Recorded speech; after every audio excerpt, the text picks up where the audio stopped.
अस्सलाम वालेकुम। First year physics online class में आप सबको खुशामदीद। जैसे कि बेटे आपको पता है कि हम चैप्टर नंबर 5 पढ़ रहे थे, उसकी एक्सरसाइज बाकी चैप्टर हमारा कंप्लीट हो चुका है, लेकिन उसका एक टॉपिक हमारा रहता है, that is centripetal force. This is very important topic. अब देखें कि सेंट्रीपिटल फोर्स क्या होती है। अब सेंट्रीपिटल फोर्स की डेफिनेशन करने से पहले हम क्या करते हैं कि सपोज़ कर लें आपने एक रस्सी के साथ एक पत्थर बांधा हुआ है। अब आप क्या करें कि इस रस्सी को पकड़ें और आप इस तरह से घुमाते जाएं। जब आप रस्सी को ऐसे ऐसे घुमाएंगे तो आप देखेंगे यहाँ जो पाथ बन रहा है वो एक सर्कुलर पाथ बन रहा है। ये रस्सी का एक हिस्सा जो होगा वो आपके हाथ में होगा और दूसरे हिस्से के साथ आपने यहाँ पे स्टोन अटैच किया हुआ है। अब जब इसको आप घुमाएंगे तो आपके पास जो ये रस्सी का इस हिस्से की मोशन अगर आप ड्रॉ करें तो ये आपके पास एक इस तरह से सर्कल आएगा। तो अब अगर सपोज कर लें कि आपकी जो स्ट्रिंग है दैट स्नैप्स आउट, ये स्ट्रिंग जो है ये टूट जाती है, तो क्या होगा कि आपका जो ये स्टोन होगा ये सर्कुलर पाथ में मूव नहीं करेगा, बल्कि इसका जो पाथ होगा वो एक स्ट्रेट लाइन मोशन होगी। और वो स्ट्रेट लाइन किस तरह से होगी कि ये इधर आने की बजाय ये इस पॉइंट के अलोंग टेंजेंट जाएगा। अगर आप देखें बिल्कुल इसी तरह से आपने भी अक्सर ये एक्सपेरिमेंट किया होगा कि आपने एक धागे के साथ कोई छोटा सा पत्थर बांधा और उसको आप घुमाते रहे। अब अगर पत्थर जो है वो धागा टूट जाता है या पत्थर और धागे की गिरा खुल जाती है तो आप देखेंगे कि जो आपका पत्थर है वो राउंड होके इस तरह से नहीं गिरता, बल्कि वो बिल्कुल सीधा स्ट्रेट लाइन मूव करके यहाँ पे जाके गिरेगा। तो ये जो है ये जो स्ट्रेट लाइन होगी ये कैसे इसकी डायरेक्शन होगी, ये along the tangent of that point होगी। टेंजेंट एक ऐसी स्ट्रेट लाइन होती है जो किसी भी कर्व को सिंगल पॉइंट पे टच करे, इस लाइन को हम कहते हैं टेंजेंट। तो अब हमारे पास इसका मतलब ये है कि कोई ना कोई चीज़ हमारे पास ऐसी थी जब तक रस्सी और स्टोन जो है वो एक दूसरे से बंधे हुए थे, तो वो आपके पास कोई ऐसा मैकेनिज़्म था जो कोई फोर्स प्रोवाइड कर रहा था। और वो फोर्स क्या कर रही थी, वो फोर्स इस बॉडी को इस सर्कल में मूव करा रही थी। वो फोर्स जो कि बॉडी को मूव कराती है अलोंग अ सर्कुलर पाथ, उस फोर्स को हम कहते हैं सेंट्रीपिटल फोर्स। तो सेंट्रीपिटल फोर्स की पहली हमारे पास आ गई the force which keeps the ball या फिर which keeps the object to move in a circle is called centripetal force. तो ये इसकी फर्स्ट डेफिनेशन होगी कि वो फोर्स जो इस स्टोन को या अगर आपने इसके साथ बॉल बांधा हुआ है इस बॉल को सर्कल में मूव कराए या इसके पाथ को सर्कुलर पाथ करे, इस फोर्स को हम कहते हैं सेंट्रीपिटल फोर्स। नंबर 2 आपके पास, अब नंबर 2 ये है कि आपके पास जो इसकी डायरेक्शन होगी, जो बॉडी की मोशन की डायरेक्शन है वो हमेशा towards the centre of the circle होगी। जो डायरेक्शन ऑफ फोर्स है, या फिर आपको पता है force basically is equal to होता है ma, तो जो डायरेक्शन ऑफ एक्सेलरेशन है वो हमेशा is always towards the centre, वो हमेशा सेंटर की तरफ होती है, इसलिए इसका नाम सेंट्रीपिटल फोर्स है। वो फोर्स जो कि किसी भी ऑब्जेक्ट को सर्कुलर पाथ में मूव कराए, नंबर 1, और नंबर 2 उस फोर्स की डायरेक्शन हमेशा टुवर्ड्स द सेंटर हो। अब सेंटर, किसी भी सर्कल का सेंटर वो पॉइंट होता है जहाँ से बाउंड्री तक जितना भी डिस्टेंस होगा वो सेम होगा, यानी कि रेडियस ऑफ द सर्कल जो है वो सेम होगा।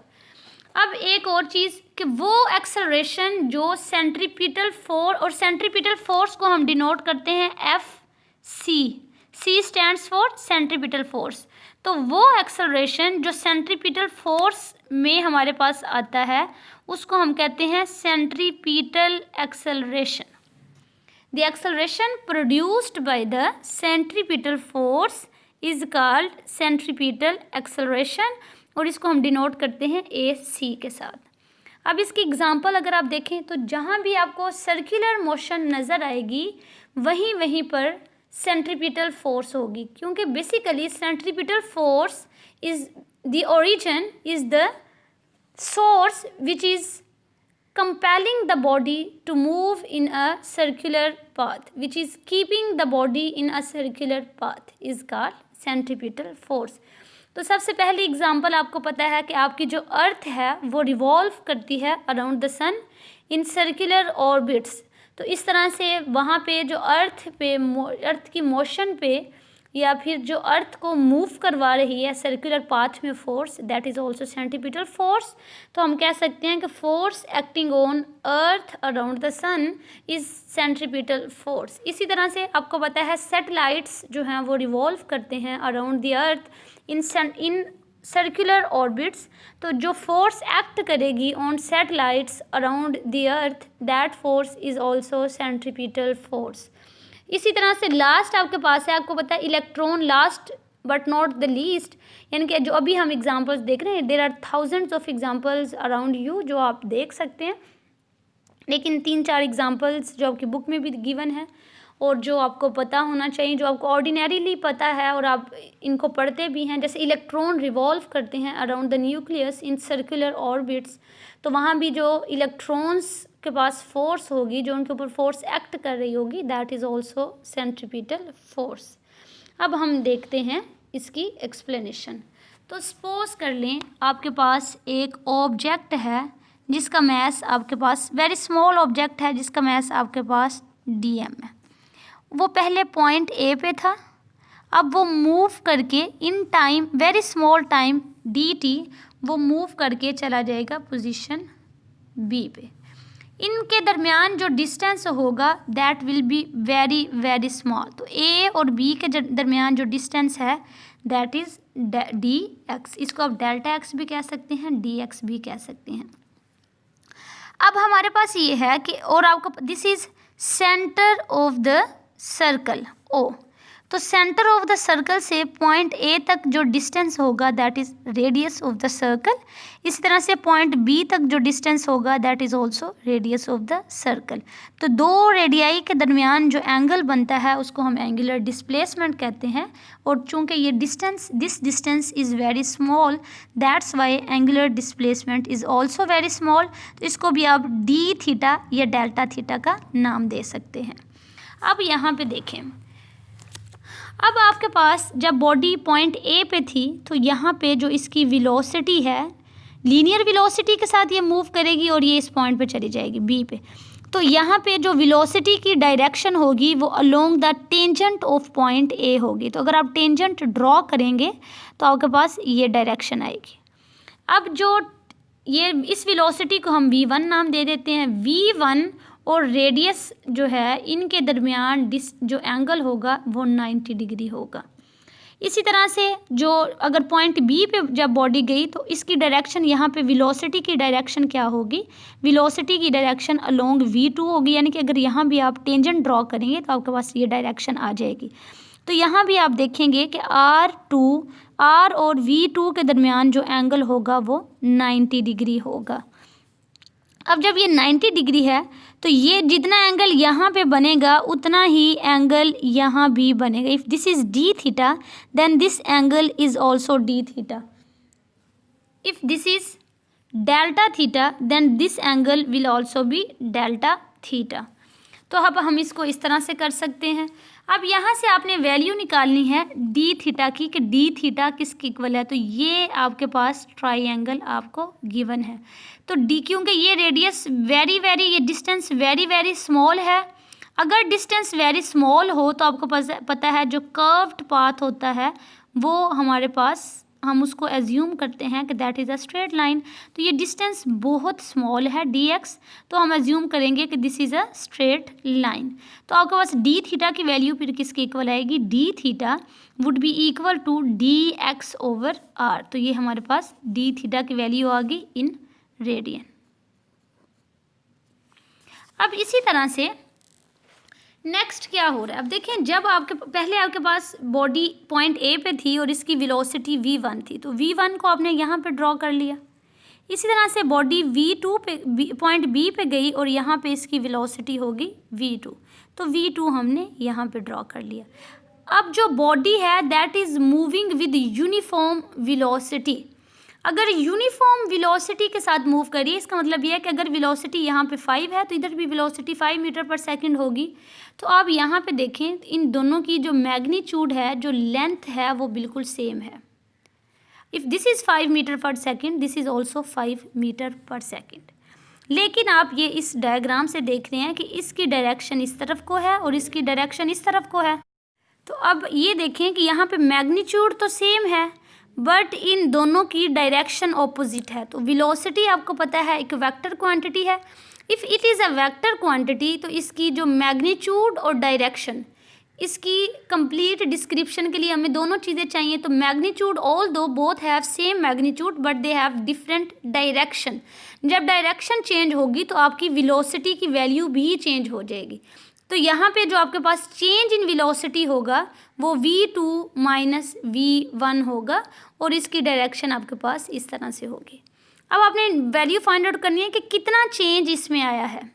तो कितना चेंज आया इसको आप हेड टू टेल रूल से फाइंड आउट करें। तो ये आपके पास उसी तरह से फर्स्ट वेक्टर, ये सेकंड वेक्टर, तो ये आपका रिजल्टेंट वेक्टर आ जाएगा। तो ये हो जाएगा v1 plus delta v is equal to v2 आ जाएगा। तो हमें डेल्टा v की वैल्यू चाहिए, delta v is equal to v2 minus v1।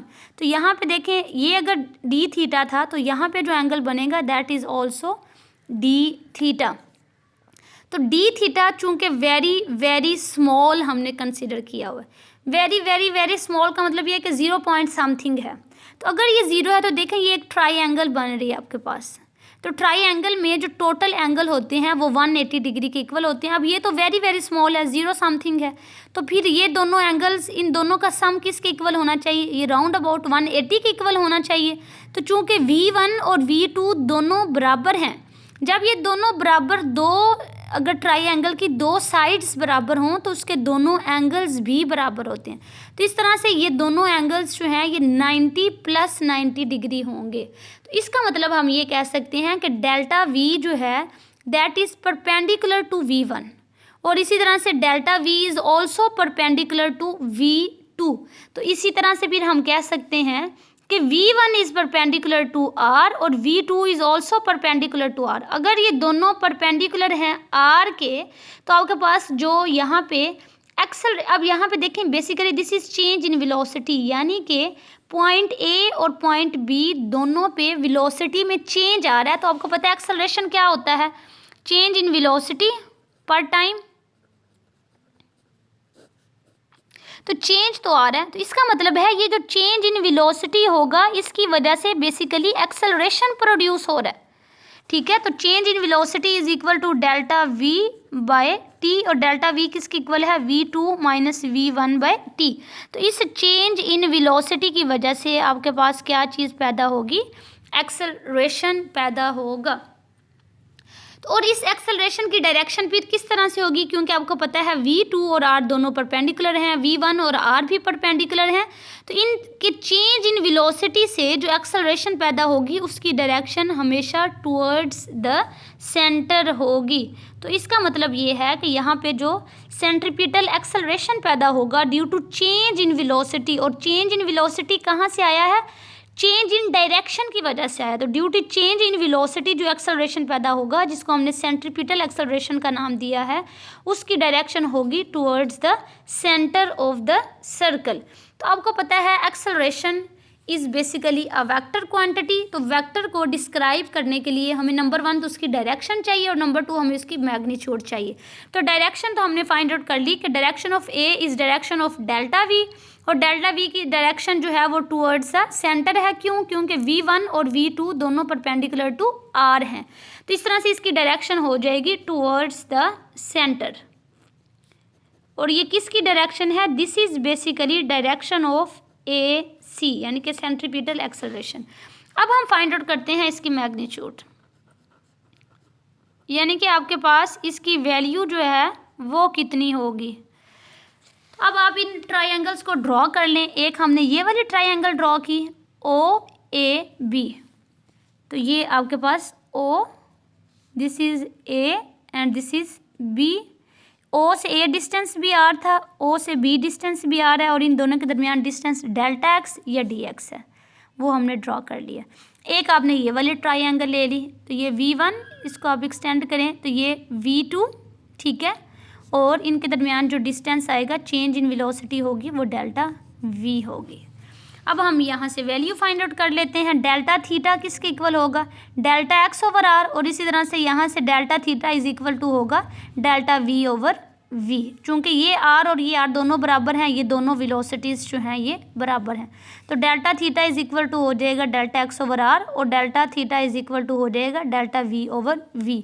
तो अब चूँकि ये भी डेल्टा थीटा है, ये भी डेल्टा थीटा है, इसको इक्वेशन नंबर 1 कह दें और इसको इक्वेशन नंबर 2 कह दें। तो अब क्या करें, कंपेयरिंग इक्वेशन नंबर 1 एंड 2।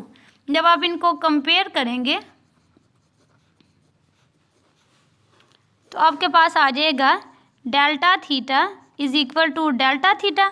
ये डेल्टा थीटा किसके इक्वल है, डेल्टा एक्स ओवर आर के, और वो डेल्टा थीटा किसके इक्वल है, डेल्टा वी ओवर वी के। तो अब आप क्या करें, दोनों इक्वेशन को डिवाइड कर दें बाय डेल्टा टी। तो ये आपके पास हो जाएगा delta x by delta t into r is equal to delta v by delta t into v हो जाएगा।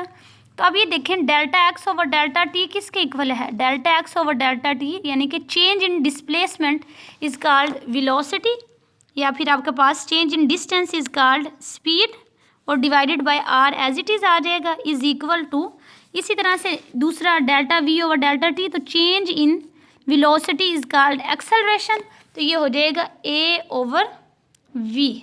तो अब आप इनको क्या करें, यहाँ पे जो ए प्रोड्यूस होगा दिस इज सेंट्रीपिटल एक्सेलरेशन। तो अब इनको क्रॉस प्रोडक्ट कर लें, आपको ए सी की वैल्यू चाहिए, तो A C is basically equal to v square over are.